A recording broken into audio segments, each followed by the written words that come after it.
This is Shanghai. People are banging their pots and pans in protest of the weeks-long lockdown due to China's zero-COVID policy.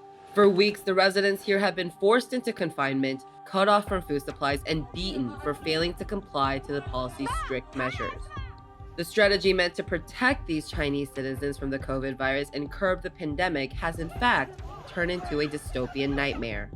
As the indefinite lockdown in Shanghai continues, several Chinese cities, including Beijing, face similar situations. But this is just the tip of the iceberg. With all the lockdowns happening throughout most of China, supply chains have come to a halt. This is affecting global markets and inflation throughout the world. So why isn't China changing their approach?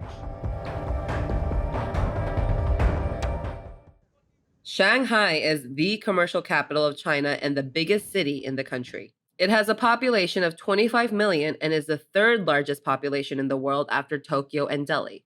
Their population density is about 77,000 people per square kilometer. In comparison, New York City, with a population of 8 million, is about 38,000. But the once vibrant and bustling city of Shanghai has now become an urban prison as residents are locked up by health officials and provided very limited supplies, if any, to sustain them. For over a month, confirmed COVID cases sharply grew to over 500,000. Within recent weeks, several cities throughout the country are experiencing lockdowns as China attempts to control the outbreak. Soon, Beijing may also be facing a similar situation. After 2 years of maintaining the spread of COVID, why is China suddenly struggling to protect its own people? You have a problem where the virus is becoming faster, asymptomatic transmission, able to evade and pierce the immune protections, and you have a population that has a huge immunity gap. In 2021, China reported an average of 96 new positive cases per day.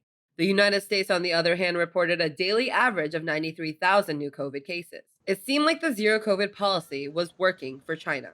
But with the Omicron variant, Chinese officials are trying to cover the gaps that left China vulnerable in the long run. The reluctance to move away from zero COVID is rooted in that fear of things getting out of control, the elderly being impacted, health systems being overwhelmed.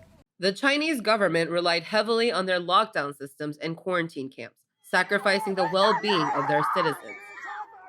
And the price paid is escalating. The price in terms of human suffering, food shortages, water shortages. Many of the people in lockdown in Shanghai have been in that condition for a very, very long time. Angry and frustrated, some Shanghai residents have resorted to protesting and fighting back at authorities, while others share viral videos of harsh experiences on social media.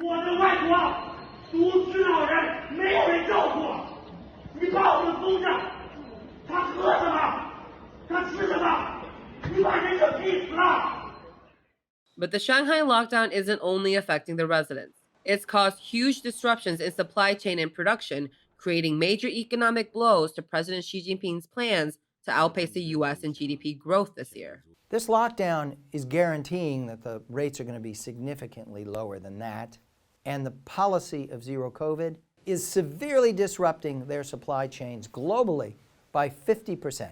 However, it may not be enough to shift away from their long-standing zero-COVID policy.